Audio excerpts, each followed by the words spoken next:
Welcome back to the garden here in Raleigh, North Carolina, Zone 7B. We put up a series of 9 videos going through every plant in this garden, and we shot it a month ago. And at that time, it hadn't rained a whole lot.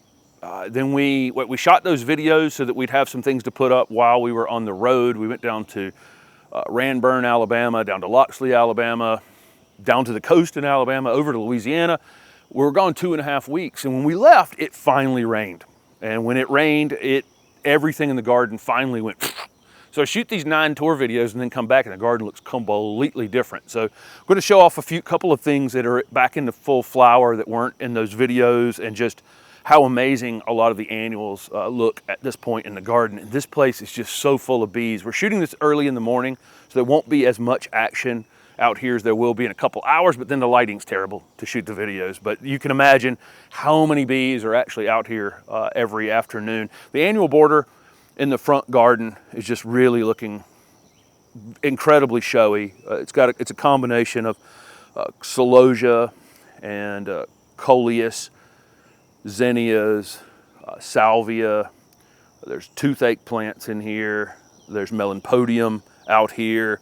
We've got a couple things that come back up from seed. This celosia is particularly kind of an annoyance in the garden, honestly. That thing will get 6 feet tall. It doesn't have great color. It was one that we had planted. It managed to seed itself, and now it's just part of our cleanup, unfortunately. We've got some other ones that are very attractive that we do, and some that come up from seed that are very attractive that we do, and don't mind them staying here in the garden. But that particular one, it's just green with a weird kind of off-white flower, and it's not super attractive. Got some very happy bees here in the front garden, and there's a couple things that have, when the garden goes wild, the garden goes wild. We have a tomato that came up somehow next to it, next to the bees over there, and it's flowering. And then there's a giant pokeweed in the middle of the front garden. It's about to bloom, so I'll probably just let that thing, let the pollinators get on those flowers, but then I'll get it before the seeds form, so I don't end up with the seeds out here in the garden. But it's just kind of funny to come back home to a 6 foot tall weed in the center of the garden.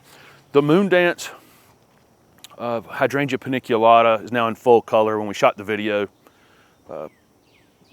like I say, 4 weeks ago or so, it was just showing a bit of that green coloration in it, but now it's fully colored up. We got about 2 inches of rain when we got home, or yesterday afternoon, in an hour or so, and it's leaned it over just a bit, but this one holds them up really well, and as the flowers get a little lighter, it just stands back up big and tall and rigid. When we shot the tour video, the pineapple lily was just getting started with flowering, and the flower spikes were about 6 inches, 7 inches tall, and now it's up in full flower up there at the top. Incredibly showy. Again, it rained yesterday, put a little wind on them as well.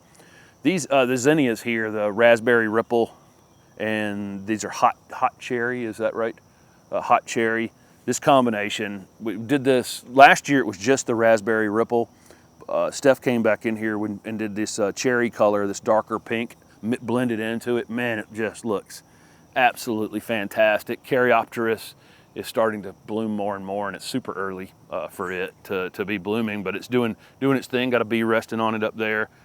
This thing looks exactly like it was supposed to look. It was how it looked last year, and again, we were there in the middle of June shooting those videos going, why is this stuff so small? It's way, but here we are, mid-July, completely flipped, and now it looks like what we could kind of intended for it to look like.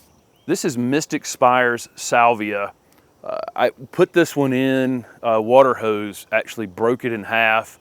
Again, in that June video, didn't even talk about it, and somehow in the last 3 weeks, it's exploded to 3.5 feet tall, and the bees, just kind of ranking the plants when we get home as to, what seems to have the most pollinator activity on it. I think from morning till night, that particular salvia has had, about the most activity on it since we're getting back home. Ageratum, salvia, gomphrena, kufia combination out here in the front border, really filled in and looks great. We'll come back in here and do a little bit of pruning on these. We'll take a section of these borders and prune them back about once a week. Take maybe a third third of them and cut them back just a bit, just to gain a little bit more control over this border. But overall, they're just all peak flower right now and looking fantastic. And again, there's a crazy number of native bees and honeybees out here all day working these flowers. This crinum lily is called Candy Stripe. I think we had a bloom spike on it and missed it opportunity to include it in the video for the big tour video, and then coming back home it's got a second flower spike on it, and you can see how wildly showy that particular one is. And then those will continue to get taller and bigger each year it's in the ground. So you've seen lots of dwarf zinnias along the flower borders on the other side. Here are giant zinnias along the driveway, and just a great combination. All of these were started from seed, and it took a while this year, just again with everything else as well. It took a long time, and now they're finally here full on, colored up. There's lantana planted in the middle of it, and as these zinnias burn out later in the summer, the lantana will continue to take over the bed, and the lantana will bloom right up until frost in the fall. There's a few conifers down below these, and these weren't even close to these conifers when we left the house. And in 2.5 weeks, the lantana and the zinnias are swallowing a couple conifers. So we got to just come in here, make some cuts around them, no big deal. We kind of know that. Some of these slower growing things out here in the garden, we've got to protect them while they're getting themselves established. Don't let these things cover them up, because they'll cause damage to them over the course of the summer. It's a 5-minute job, but just pointing out, make sure you're protecting some of your permanent plants from some of your temporary plants as the season goes on. This Goldstrom Rudbeckia didn't have a single flower open on it as we were leaving, and now it looks amazing. This one rabbits mowed down over and over last year, and they actually have turned it into a really nice full plant. Again, it's leaning a bit into this conifer, so this is one of these we'll probably go and take a couple cuts off the back of it just to make sure that the conifer is protected, because I consider that one more of a long time a plant, whereas this this perennial, we could pop it out of the ground and move it somewhere else if we ever needed to. There's a celosia up here called Purple Flamingo. This is a really great one. If you can find this one, I think we were able to get this one in like a 4-pack.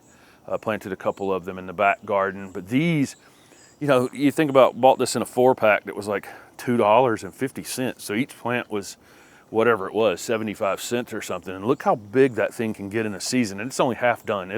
These will get 6 feet tall before the season's over. The flowers are great, and they're great for the pollinators, but this one's really mainly just grown for that beautiful foliage. This border on the other side of the driveway probably ranks as most abused area in the garden, but just because if we do water something, we tend to forget about this. There's always car blocking it. You're not really thinking about it all that much. So the things over here have really had to toughen through anything. And it also has been a place where we've moved something over here and then moved it again and then moved it again, because it was just a place to store it almost. It's finally settled into some permanent pieces. This white wedding hydrangea was one that was in the back garden. And in the back garden, we'll point it out in just a minute, they're getting a little more shade and they're quite a bit taller than this one is. This one is in full sun pretty much all day long. It's a little cloudy this morning, but when the clouds burn off, this thing's in the sun for probably 15 hours during the summer. And because of that, it has this really compact habit, and big and sturdy and tall. The flowers are a little undersized because, again, we just didn't water this thing during May and June, as it was quite dry. It's watered well now from the rains we've had, but I think the flowers will be a bit bigger, and you'll see that they are bigger on the back. Tithonia, we always plant something on the back side of this fence that will come up over it so you can see it from the other side of the garden. These were half this height when we left. They should be up here in the next week or two, especially as this rain continues. And they're just so daggone showy. They look so great with that white wedding hydrangea. These are done from seed, and they're, I think it's 10 plants total. So we did 2 rows in a tray that were five, they're 5 little cells in a tray. We do 2 rows in a tray and get this much color out of them. Seed is super easy. They sit there for a little while when you put them in the ground, and then they start to take off. And once they start to take off, again, they'll be 6 feet tall by the end of the growing season. Another one that went absolutely wild while we were gone was this South African native milkweed, Gomphocarpus, I think is the genus for this. Has funny common names like hairy balls and bishop balls, and forms these little furry balls. This one is invasive in very warm climates, so you wouldn't want to plant this one down in zone 9 or 10 because it can be invasive. But up here, typically our colder winters will be the control for it, but it can absolutely go wild in a single season. The flowers are so crazy ornate. They're tiny little things, but they're just wildly, have so much going on. A little tiny flower like this. Pollinators are absolutely all over this thing all day. The summertime blues Vitex was budded when we shot the earlier videos, but it didn't have any color on it. We came back home with it in full color, and the bumblebees on this thing all afternoon. This one is the native bees. This or that salvia in the front garden were right at the top of the list, and I'm looking at a bumblebee, a carpenter bee up here on top of it right now. I've tried to take photos in the midday, and when they're out here and they're most active, the photos get washed out. But this is just such a great pollinator plant. And again, this is another great plant for, if you have deer issues, Vitex. And Vitex is, I can prune this, after it starts to fade. It's got a ton of buds coming. It's going to be blooming for a long time. But as it starts to fade, I can actually cut this. It'll put on a new flush and it'll bloom again toward the end of summer. Probably not as heavy as it does this time, but I can get some residual flowers from doing a little pruning on it. So here's the annual border in the back garden. It'll be around this eventual patio construction that's going on here. The salvia is just absolutely covered in bees. I don't know if you can see, just absolutely alive. And this is early in the morning, and it's like this all day long out here. So in the summer, we'll do some deadheading out here in the garden, where again we'll take about a third of these salvia and just cut them back, but we won't take all of them from the bees at one time. And then every week we'll come out here and do that. But normally that's about all the maintenance we have out here, other than we might have to drag a water hose to something because it's summertime, right? But we're coming back after 2.5 weeks. We've lost a little bit of institutional control out here. We need to search for some plants that need to be uncovered a bit. And also we need to do some weeding. There's some weeds that popped up that were already in there. We didn't see them before we left, and now, they got kind of out of control. All of the annuals, the perennial, especially the perennial salvias. We've got all the agapanthus are in full bloom. Dahlias everywhere in full flower. Monarda's finished pretty much, but we can come in here. There's some growth down at the bottom of these. You can cut those back some. I think we're going to cut our 2 Monarda back pretty hard, and we can get a flush and get a few more flowers out of them.